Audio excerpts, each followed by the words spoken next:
Bon mardi tout le monde! Mon nom est Éric Lantier, je suis content d'être avec vous. Alors, je suis dans une série présentement dans les matins d'Éric sur les chicanes, les disputes de couple. Hier, on se posait la question, pourquoi les chicanes, les disputes font-elles si mal? Allô Nathalie? Eh bien, c'est parce que, je résume ça en une phrase, eh bien, parce qu'on capte pas le réel besoin de l'autre. Quand on chicane, souvent il y a beaucoup de chicanes qui n'auraient pas lieu. Hein? On pourrait éviter des chicanes si on captait le vrai besoin de l'autre. Alors, le problème, c'est qu'on a de la difficulté à se rendre vulnérable. On a peur que l'autre abuse ou que justement, quand on est vulnérable, en profite. Et c'est là, si on est tous les deux dans une situation ou dans un état vulnérable, eh bien évidemment, ça va éviter des chicanes. Ça demande de la confiance et de l'ouverture d'esprit, ça c'est clair. Parfois, ça demande de l'accompagnement aussi. Alors, quelle question aujourd'hui qui va être posée et que je vais tenter de répondre? Comment les hommes cherchent à se protéger dans une chicane, dans une dispute? Demain, ça va être le tour des femmes. Mais aujourd'hui, quels sont les moyens qu'on se donne inconsciemment, parfois consciemment, pour endurer une chicane ou éviter une chicane? Donc, on veut se protéger. On sent qu'il y a une tension qui s'en vient. On se protège. Maintenant, on peut éviter une chicane ou on peut vraiment la vivre, mais la vivre d'une manière tellement malsaine. Alors, règle générale, chez les hommes, il y a deux façons. Les deux principales façons qu'on va voir qui amènent un homme à se protéger dans une chicane ou lorsqu'une chicane s'installe ou lorsqu'une chicane s'amorce. On commence jamais, là, on se lève le matin, 1, 2, 3, go, j'ai le goût de me chicaner, bang. Il y a tout le temps quelque chose qui précède, qui amène, ça fait une escalade, il y a une intensité. Et tant que c'est pas réglé, ça ne finit pas bien. Hey, allô, il y a du nouveau monde, merci d'être là. Alors, deux façons. Premièrement, le face-à-face et ensuite la fuite. Le face-à-face. Quand dans une conversation, là, le conjoint sent que, OK, les reproches s'en viennent, il y a la brique puis les fanales, mais il n'y a pas le pot de fleurs. Là, il n'y a pas de fleurs pantoute. Ils se disent, OK, là, dans ce qui arrive, jusqu'à un certain moment, jusqu'à un certain niveau, l'homme va encaisser, va dire, OK, je te suis. OK. Maintenant, là, il n'y a pas de nuance, il n'y a pas d'appui, il n'y a pas de confiance, il n'y a pas de reconnaissance, donc il n'y a pas de respect. Alors, qu'est-ce qu'il va faire? Pourquoi on appelle ça le face-à-face? Il va passer à l'attaque. En termes de hockey, la meilleure défensive, c'est une bonne offensive. Donc, la meilleure défensive, c'est une bonne offensive. Bon, plutôt que de me faire rentrer dedans, moi, je vais rentrer dedans encore plus fort, fait que là, elle va se calmer ou elle va se taire. Évidemment, c'est pas l'approche. On ne doit pas passer par là. C'est pas ça qui est la solution. Je vous dis juste que c'est une façon de réagir, OK, que les hommes vont avoir. Donc, ils vont se mettre à critiquer, à faire des reproches en disant, OK, ouais, tu veux ça, là, mais toi, là, pour qui tu te prends, puis toi, t'es pas mieux, puis là, ça commence comme ça. Donc, qu'est-ce qu'un homme va faire? Il va sortir les mots qui ont été dits. Ouais, mais t'as dit ça. T'as dit ça. Oui, t'as dit ça. J'aurais dû t'enregistrer. Alors, ou sortir les actions. Ouais, mais t'as fait ça. Tu m'as pas dit merci, t'as pas souri, etc. Donc, sortir les faits. Donc, c'est dans un univers rationnel. OK? Voici les faits, voici les mots, voici les actions. Voici ce que j'ai répertorié. OK? Ça peut être objectivement très fondé. Ça peut être valide. Ça peut être vrai. Mais ça ne contribue pas à un climat de paix. Ça contribue pas à une harmonie. C'est pas parce que c'est vrai que ça doit être dit ou que ça doit être dit de cette façon-là. Vous savez, moi j'aime beaucoup cette phrase célèbre qui a marqué l'Antiquité et qui résonne encore aujourd'hui, de communiquer la vérité ou de dire la vérité dans l'amour. Donc, oui, est-ce qu'on peut être authentique en étant aimable? C'est possible, ça. Alors, l'homme cherche à s'en sortir, se sortir d'un malaise qu'il vit, qui n'arrive pas à mettre des mots dessus. Puis savez-vous ce qui est ironique là-dedans? C'est qu'il se sert justement de cette attaque, de cette offensive-là, pour avoir l'air moins coupable parce qu'il veut être plus aimé. C'est ironique. Dans le fond, la motivation, là, c'est un système de défense qui ne fonctionne pas, visiblement. Mais c'est un système de défense. Je dis, regarde, je vais te montrer que je ne suis pas si coupable, que tu es autant coupable. Comme ça, n'étant pas aussi coupable, ben, je peux être à tes yeux aimable. Mais ce qu'on ne se rend pas compte quand on agit comme ça, nous les hommes, c'est que on perd énormément de points, puis l'amabilité n'est plus au rendez-vous. Alors, je suis pas aimable quand je confronte ma conjointe, ma partenaire, en levant le ton, en pointant des choses, en renotant, en utilisant ce qu'elle a dit contre elle. Et si on veut être plus aimé, là, c'est pas la bonne façon. Mais c'est instinctivement. C'est comme dans... ça sort tout seul. On peut le regretter même après, dire « Ah, pourquoi j'ai été dire ça? Qu'est-ce que j'ai fait là? Ça n'a pas de sens. » OK? Et donc, on est prêt à blesser l'autre dans le face-à-face pour se disculper de la honte. Et là, messieurs, il y a un piège là-dedans. C'est que quand, à un moment donné, là, vous voyez que vos arguments, votre logique, votre séquence d'idées, fait en sorte que votre partenaire se tait, ne parle plus. Là, vous dites « Ah! Enfin, la paix est revenue. J'ai gagné. Bravo. Je l'ai eu. » C'est le contraire. Tant qu'une femme parle, il y a de l'espoir. Dès qu'elle se tait, ce n'est pas bon signe. Ça veut dire quoi? Elle s'est refermée. La coquille s'est refermée. Puis la petite perle là, qui était à l'orifice, là, à l'ouverture, est au fond maintenant. Donc, c'est pas bon signe.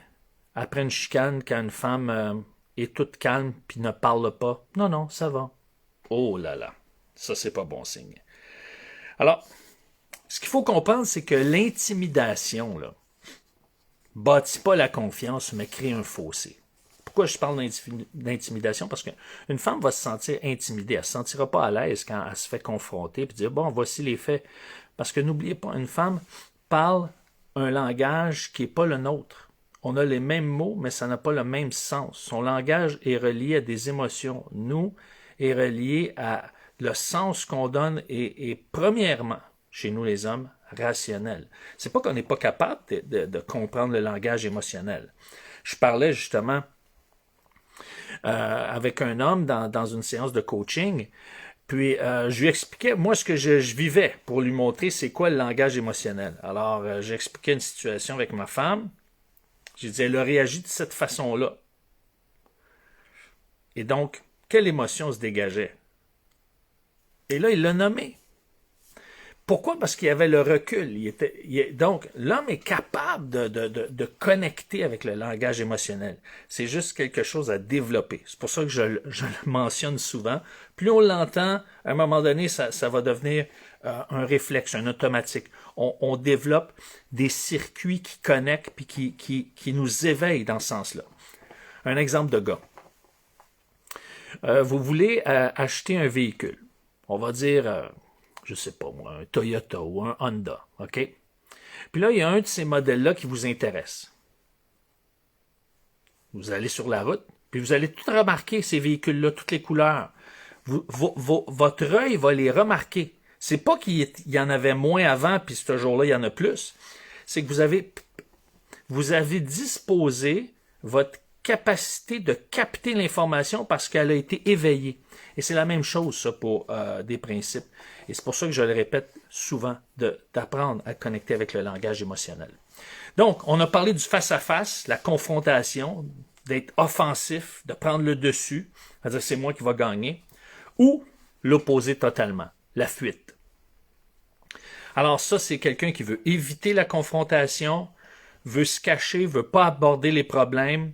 Ici, on parle pas là, de quelqu'un qui s'en va dans sa caverne pour se ressourcer ou pour faire le point. Peut-être il y a eu peut-être une dispute, disait hey, j'ai besoin de faire le point.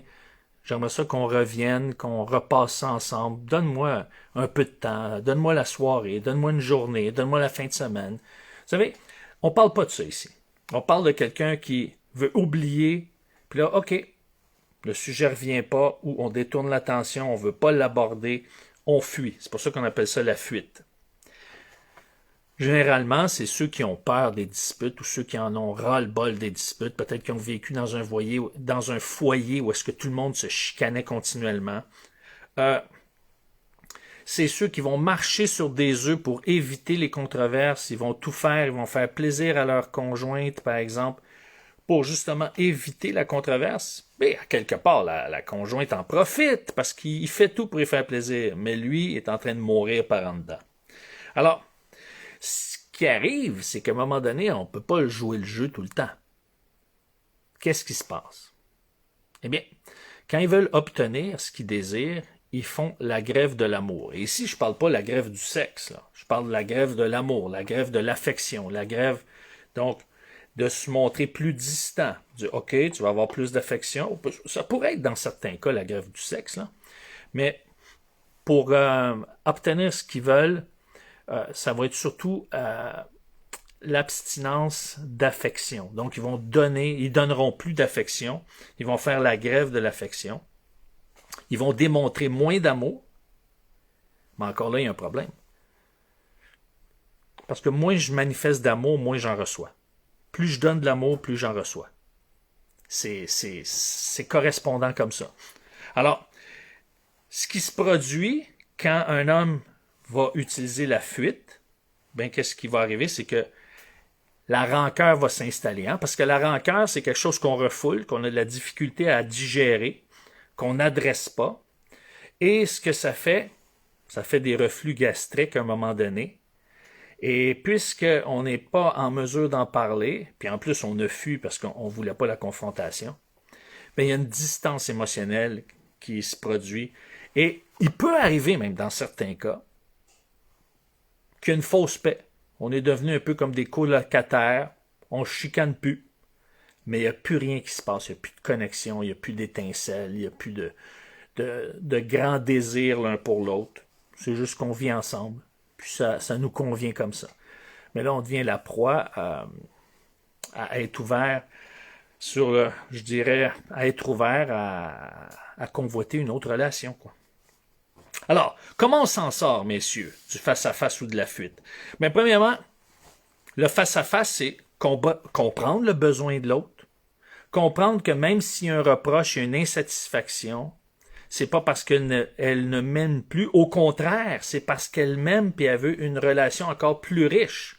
Donc, tu vas dire, ouais, encore plus riche, c'est que c'est pas assez. Non, c'est qu'elle aime cette relation-là, mais en l'enrichissant, tu vas bénéficier toi-même plus d'amour, parce qu'oublie pas, la femme est caractérisée par le principe de la réciprocité. Plus tu vas manifester un intérêt pour ses besoins, plus que tu l'accueilles dans ses besoins, plus que tu vas recevoir. Elle n'est pas comme les hommes qui, je reçois, merci beaucoup, bonsoir. Elle redonne. Maintenant, elle ne le fait pas pour obtenir tout de suite. Parce que si tu le fais pour obtenir tout de suite, tu vas être déçu. Tu vas dire, ouais, ça marche pas ton affaire. Sois patient. Donc, comprendre le besoin de l'autre, puis te rendre vulnérable. Rends-toi vulnérable. Tu vas voir, tu vas recevoir beaucoup plus d'affection en te rendant vulnérable, puis en disant, je l'ai pas eu l'affaire, j'ai manqué mon coup, je suis désolé, je t'ai blessé, je t'ai fait mal. Là, ça va amener un autre niveau, un niveau beaucoup plus tendre, beaucoup plus, je dirais, connecteur. Et pour ceux qui sont caractérisés par la fuite, parce qu'il y en a un qui nous caractérise plus que l'autre, ça peut arriver qu'on soit dans les deux, mais il y en a toujours un plus fort que l'autre. Ben, si on est dans la fuite, c'est cherche à toucher le cœur en exprimant ta tristesse, ta peur. Derrière toute colère, il y a soit une tristesse ou une peur. Peur d'être trahi, peur d'être rejeté, peur d'être abandonné, peur d'être humilié, peur d'être traité injustement. Mais il y a soit une tristesse ou une peur qui se cache, qui n'est pas avouée ou même qui n'est pas consciente. Alors, va vérifier ça. Alors, c'est important de revoir ces choses-là.